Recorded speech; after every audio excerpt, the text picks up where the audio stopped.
Hi, നമ്മളിന്ന് നോക്കാൻ പോകുന്നത് +1 ബിസിനസ് സ്റ്റഡീസിലെ സെക്കൻഡ് ചാപ്റ്ററായ ഫോംസ് ഓഫ് ബിസിനസ് ഓർഗനൈസേഷൻ ആണ്. ഫസ്റ്റ് ചാപ്റ്റർ നമ്മൾ ഡിസ്കസ് ചെയ്തിട്ടുണ്ട്. വീഡിയോ കാണാത്തവരുണ്ടെങ്കിൽ ഒന്ന് കയറി കാണുക. എല്ലാ ഡീറ്റെയിൽസ് ആയിട്ടുള്ള എല്ലാ കാര്യങ്ങളും നമ്മളതിൽ പറയുന്നുണ്ട്. നമുക്ക് ഈ പാഠത്തിൽ പഠിക്കാനുള്ളത് കുറച്ച് കാര്യങ്ങളുണ്ട്. ഫസ്റ്റ് വൺ സോൾ പ്രൊപ്രൈറ്റർഷിപ്പ് ഉണ്ട്. രണ്ടാമത്തെ ജോയിൻറ്റ് ഹിന്ദു ഫാമിലി ബിസിനസ്സിനെ കുറിച്ച് പഠിക്കണം. തേർഡ് വൺ പാർട്ട്ണർഷിപ്പിനെ കുറിച്ച് പഠിക്കണം. കോർപ്പറേറ്റീവ് സൊസൈറ്റികളെ കുറിച്ച് പഠിക്കണം. ജോയിൻറ്റ് സ്റ്റോക്ക് കമ്പനികളെ കുറിച്ചും പഠിക്കാനുണ്ട്. ഇത്ര കാര്യമാണ് ഈ പാഠത്തിൽ നമുക്ക് പഠിക്കാനുള്ളത്. ഫസ്റ്റ് വൺ സോൾ പ്രൊപ്രൈറ്റർഷിപ്പ് നമുക്ക് നോക്കാം. Sole proprietorship refers to a form of business organization which is owned, managed and controlled by an individual. Sole proprietorship എന്ന് വെച്ചിട്ടുണ്ടെങ്കിൽ ഒരു ഏക ഉടമസ്ഥാവകാശമാണ്. ഏക ഉടമസ്ഥാവകാശം എന്നാണ് സോൾ പ്രൊപ്രൈറ്റർഷിപ്പിനെ പറയുക. ഇത് ഒരാൾ മാത്രമായിരിക്കും എന്ത് ഓൺ ചെയ്യുന്നതും കൺട്രോൾ ചെയ്യുന്നതും മാനേജ് ചെയ്യുന്നതും ഒക്കെ ഒരാൾ മാത്രമായിരിക്കും. അയാൾക്ക് തന്നെയാണ് എല്ലാ പ്രോഫിറ്റും, ഈ ബിസിനസ്സിലെ എല്ലാ പ്രോഫിറ്റും കിട്ടുക അയാൾക്ക് മാത്രമാണ്. അതുപോലെ ഈ ബിസിനസ്സിൽ വരുന്ന ഏത് റിസ്ക്കും ഏറ്റെടുക്കാൻ ആര് തയ്യാറായിരിക്കണം? അയാൾ തയ്യാറായിരിക്കണം. അപ്പോൾ ഇത് മനസ്സിലായെന്ന് വിചാരിക്കുന്നു. ഒരാൾ മാത്രമാണ് ഒരാളുടെ നേതൃത്വത്തിൽ നടക്കുന്ന ഒരു ബിസിനസ്സിനെ വേറൊരാളുടെയും നിർദ്ദേശമില്ലാതെ അയാളുടെ മാത്രം കൺട്രോളിങ്ങും മാനേജും ഒക്കെ അയാൾ തന്നെ ചെയ്യുന്ന ബിസിനസ്സിനെയാണ് സോൾ പ്രൊപ്രൈറ്റർഷിപ്പ് എന്ന് പറയുക. അയാൾക്ക് തന്നെ ആയിരിക്കും ആ ബിസിനസ്സിൽ നടക്കുന്ന എല്ലാ പ്രോഫിറ്റും കിട്ടുക. എന്തെങ്കിലും റിസ്കുകൾ വരുന്നുണ്ടെങ്കിലും അയാൾ തന്നെ അത് നേരിടേണ്ടി വരും. സോൾ പ്രൊപ്രൈറ്റർഷിപ്പിന് ഇനി ഫീച്ചേഴ്സ് ഉണ്ട്, അത് നമുക്ക് നോക്കാം. ഫോർമേഷൻ വെച്ചിട്ടുണ്ടെങ്കിൽ എന്താ? വളരെ കുറഞ്ഞ മിനിമം ലീഗൽ ഫോർമാലിറ്റീസ് ആണ് ഇവിടെ. അപ്പോൾ വളരെ കുറഞ്ഞ ലീഗൽ ഫോർമാലിറ്റീസ് മാത്രമാണ് എവിടെയുള്ളൂ ഈ ഫോം ചെയ്യുന്നുള്ളൂ. അതുകൊണ്ട് തന്നെ നമുക്ക് എപ്പോൾ വേണമെങ്കിലും ഫോം ചെയ്യുന്നതും ക്ലോസ് ചെയ്യുന്നതൊക്കെ വളരെ ഈസിയാണ്. അതുപോലെ തന്നെ അൺലിമിറ്റഡ് ലയബിലിറ്റി ആണ്. നമുക്ക് എന്തെങ്കിലും എക്സ്പെൻസുകളൊക്കെ ഉണ്ടെങ്കിൽ അല്ലെങ്കിൽ എന്തെങ്കിലും ലയബിലിറ്റി വന്നാൽ ഈ ഓണർ അല്ലെങ്കിൽ സോൾ പ്രൊപ്രൈറ്റർഷിപ്പ് എന്താ ചെയ്യേണ്ടത്? സോൾ പ്രൊപ്രൈറ്റർ അയാളുടെ പേഴ്സണൽ സേവിങ്സിൽ നിന്ന് അതെടുത്ത് ആ കടം ലയബിലിറ്റി വീട്ടേണ്ടതായിട്ട് വരും. പിന്നെ sole risk bearer and profit ആണ്. അവിടെ വരുന്നത് എന്താ? റിസ്ക് ബാരിയറും പ്രോഫിറ്റ് റീസണും ഒരാൾ തന്നെ ആയിരിക്കും. അതുപോലെ തന്നെ കൺട്രോൾ വരുന്നുണ്ട്. കൺട്രോൾ ഒരാൾ തന്നെയായിരിക്കും, അയാൾ തന്നെയാണ് ചെയ്യേണ്ടത്. No separated entity, lack of business continuity.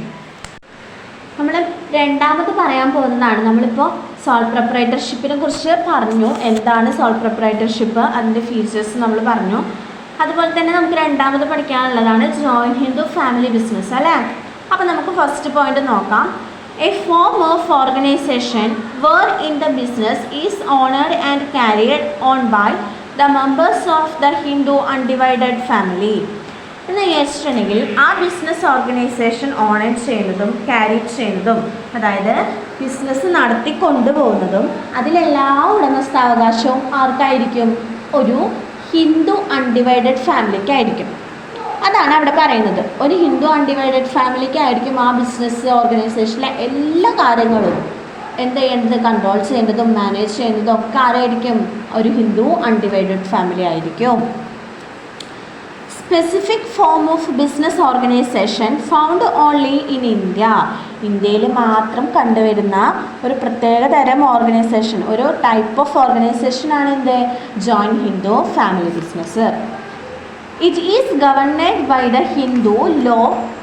3 successive generation can be members in India in the business.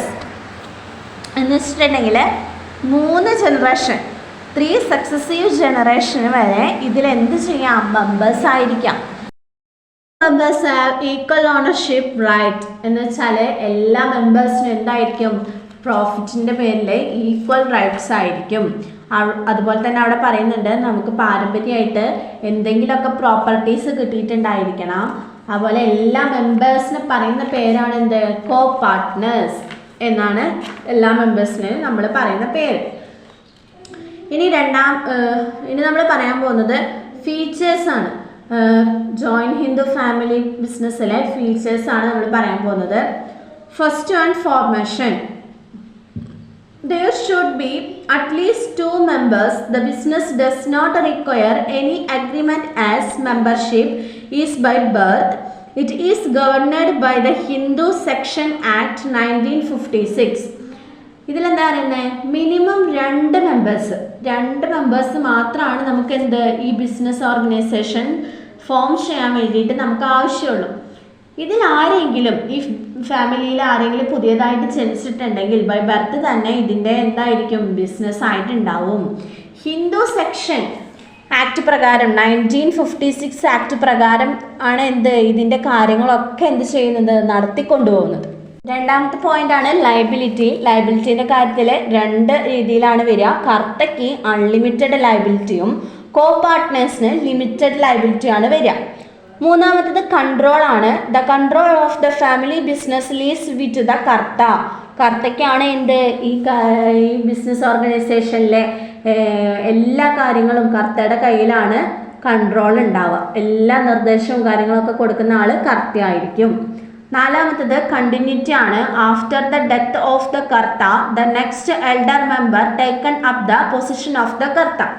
എന്ന് വെച്ചാൽ കർത്തയ്ക്ക് എന്തെങ്കിലും സംഭവിച്ചാൽ നെക്സ്റ്റ് എൽഡർ മെമ്പർ ഉള്ളതുകൊണ്ട് എന്തായിരിക്കും, ഒരിക്കലും ഒരു കണ്ടിന്യൂവേഷൻ നഷ്ടപ്പെടില്ല. അവിടെ വീണ്ടും എൽഡർ മെമ്പർ ഉള്ളതുകൊണ്ട് അയാൾ കറക്റ്റായിട്ട് പിന്നെ എന്തായിരിക്കും ഈ ഒരു ഓർഗനൈസേഷൻ മുന്നോട്ട് നയിക്കുക തന്നെയാണ് ചെയ്യുക. അവിടെ ഒരിക്കലും ഒരു എൻഡ് വരുന്നില്ല. അപ്പോൾ നമുക്ക് ജോയിൻറ്റ് ഹിന്ദു ഫാമിലി ബിസിനസ്സും നമ്മുടെ കഴിഞ്ഞിട്ടുണ്ട്. എന്താണെന്ന് പറഞ്ഞു, ഫീച്ചേഴ്സ് പറഞ്ഞു. അപ്പോൾ ഇത്രയും കാര്യങ്ങൾ ക്ലിയർ ആയെന്ന് വിചാരിക്കുകയാണ്. നമ്മൾ സോൾ പ്രൊപ്രൈറ്റർഷിപ്പിൻ്റെ പറഞ്ഞു, ഫീച്ചേഴ്സ് പറഞ്ഞു, ജോയിൻറ്റ് ഹിന്ദു ഫാമിലി ബിസിനസ് എന്താണെന്ന് പറഞ്ഞു, അതിൻ്റെ ഫീച്ചേഴ്സ് പറഞ്ഞു.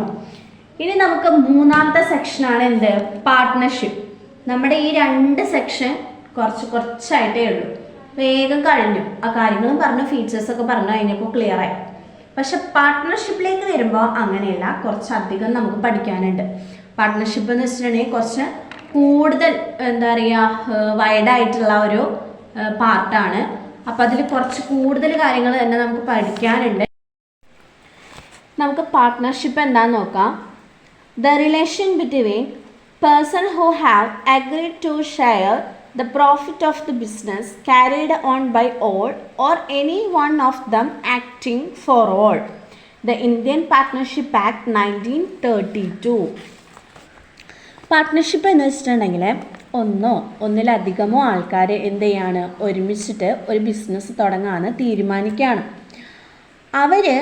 അവരുടെ പ്രോഫിറ്റും ഷെയറും റിസ്ക്കും എല്ലാം ഷെയർ ചെയ്യാമെന്ന് കരുതിയിട്ട് എല്ലാവർക്കും വേണ്ടി എല്ലാവരും ആക്ട് ചെയ്തോളാം എന്ന് തീരുമാനിക്കുന്നതിനെയാണ് പാർട്ട്ണർഷിപ്പ് എന്ന് നമ്മൾ പറയുക. അപ്പോൾ ഒന്നിലധികമോ ആൾക്കാർ ഒരുമിച്ചിട്ട് ഒരു ബിസിനസ് തുടങ്ങാമെന്ന് കരുതി അവരുടെ പ്രോഫിറ്റും റിസ്ക്കും ഒക്കെ ഷെയർ ചെയ്തിട്ട് എല്ലാവർക്കും വേണ്ടി എല്ലാവരും ആക്ട് ചെയ്തോളാം എന്ന് പറയുന്നതിനെയാണ് നമ്മൾ പാർട്ട്ണർഷിപ്പ് എന്ന് പറയുക. ഈ പാർട്ട്ണർഷിപ്പ് ഇന്ത്യൻ ആക്ട് പ്രകാരം 1932 പ്രകാരമാണ് പാർട്ട്ണർഷിപ്പിൻ്റെ ഡെഫിനിഷൻ നമുക്ക് തന്നിട്ടുള്ളത്.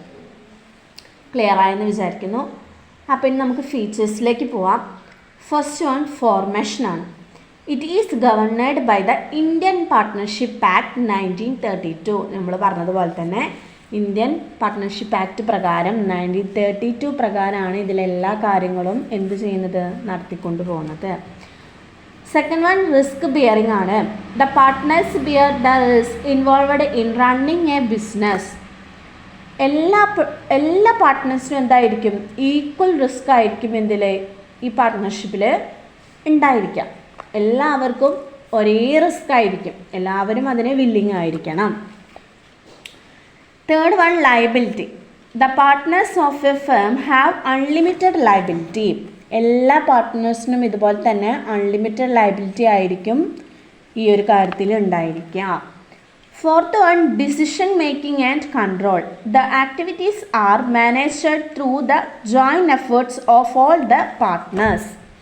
എല്ലാ പാർട്ട്നേഴ്സും അവരുടെ ജോയിൻറ്റ് എഫേർട്സ് ഈ പാർട്ട്ണർഷിപ്പിൽ ഇട്ടിരിക്കണം.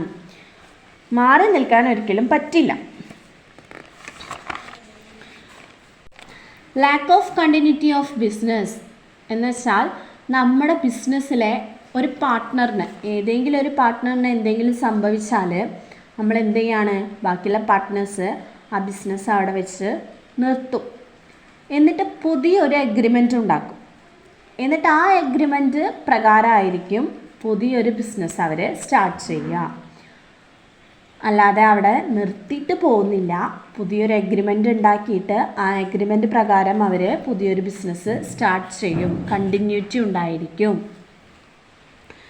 നമ്പർ ഓഫ് പാർട്ട്നേഴ്സ് എത്രയായിരിക്കും? 2 മുതൽ 50 വരെ പാർട്ട്നേഴ്സ് ഉണ്ടായിരിക്കാം. Mutual agency. അടുത്ത നമുക്ക് വരുന്നത് ടൈപ്പ് ഓഫ് പാർട്ട്നേഴ്സാണ്. നമുക്കൊരു 6 പാർട്ട്നേഴ്സിനെ കുറിച്ച് പറയുന്നുണ്ട് ഇതിൽ. അപ്പോൾ ഫസ്റ്റ് ആണ് നമുക്ക് നോക്കാം. Active partner. Partners who take actual part in carrying out business of the firm on behalf of other partners. Active partner എന്ന് വെച്ചിട്ടുണ്ടെങ്കിൽ നമ്മുടെ ബിസിനസ്സിൻ്റെ എല്ലാ കാര്യങ്ങളും നോക്കി നടത്തുന്ന ആളെയാണ് നമ്മൾ എന്ത് പറയുക, ആക്റ്റീവ് പാർട്ട്ണർ എന്ന് പറയാം. അയാൾ എല്ലാ കാര്യത്തിലും എന്തായിരിക്കും, ആക്റ്റീവായിരിക്കും. നമ്മുടെ ബിസിനസ്സിലെ ഏതൊരു കാര്യത്തിലും ആക്റ്റീവായിട്ട് എല്ലാ കാര്യങ്ങളും നോക്കി നടത്തുന്ന ആൾ നമ്മൾ പറയുന്ന പേരാണ് എന്ത്, ആക്റ്റീവ് പാർട്ട്ണർ. രണ്ടാമത്തത് സ്ലീപ്പിംഗ് ഓർ ഡോർമെൻറ്റ് പാർട്ട്ണർ. അവിടെ വരുന്നത് എന്താ, do not take a part in the day to day activities of the business are called sleeping partners. എന്ന് വെച്ചാൽ ഇദ്ദേഹം നമ്മുടെ കമ്പനീൻ്റെ ഡേ ടു ഡേ ആക്ടിവിറ്റീസിലൊന്നും എന്തായിരിക്കില്ല, പാർട്ടിസിപ്പേറ്റ് ചെയ്യില്ല. അങ്ങനെയുള്ള പാർട്ട്നേഴ്സിന് നമ്മൾ പറയുന്ന പേരാണെന്ത്, സ്ലീപ്പിംഗ് ഓർ ഡോർമനൻറ്റ് പാർട്ട്ണർ. അപ്പോൾ ആക്റ്റീവ് പാർട്ട്ണർ നമ്മൾ പറഞ്ഞു, നമ്മുടെ ബിസിനസ്സിലെ എല്ലാ കാര്യങ്ങളും നോക്കി നടത്തി ആക്റ്റീവായിട്ടുള്ള ആളെയാണ് നമ്മൾ ആക്റ്റീവ് പാർട്ട്ണർ എന്ന് പറയുക. സ്ലീപ്പിംഗ് പാർട്ട്ണർ എന്ന് വെച്ചിട്ടുണ്ടെങ്കിൽ ഇദ്ദേഹം നമ്മുടെ കമ്പനിയുടെ ഡേ ടു ഡേ ആക്ടിവിറ്റീസിലൊന്നും പാർട്ടിസിപ്പേറ്റ് ചെയ്യില്ല. അങ്ങനെയുള്ള ആളെയാണ് നമ്മൾ എന്ത് പറയുക, സ്ലീപ്പിംഗ് പാർട്ട്ണർ എന്ന് പറയാം. അടുത്തത് മൂന്നാമത്തതാണ് നമ്മുടെ secret partner. A secret partner is one whose association with the firm is unknown to the general public. ഇത്തരത്തിലുള്ള ആൾക്കാരെ നമുക്ക് എന്ത്, ബിസിനസ്സിൽ പാർട്ട്ണർഷിപ്പ് ഉണ്ട് എന്ന് ആർക്കറിയുണ്ടാവില്ല, നമ്മുടെ പബ്ലിക്കിന് അറിയുണ്ടാവില്ല. അങ്ങനത്തെ വ്യക്തികളെ നമ്മൾ പറയുന്നതാണ് സീക്രട്ട് പാർട്ട്ണർ. ബിസിനസ്സിലുള്ള ആൾക്കാർക്ക് അറിയാം ഇന്ന വ്യക്തി ബിസിനസ്സിൽ എന്താണ്, പാർട്ട്ണർഷിപ്പ് ഉള്ള ആൾക്കാരാണ് എന്ന്. പക്ഷെ പബ്ലിക്കിന് ആ കാര്യം വ്യക്തമായിരിക്കില്ല. അങ്ങനെയുള്ള വ്യക്തികളെ നമ്മൾ പറയുന്ന പേരാണ് സീക്രട്ട് പാർട്ട്ണർ. ഇനി ഫോർത്ത് വൺ, നോമിനൽ പാർട്ട്ണർ.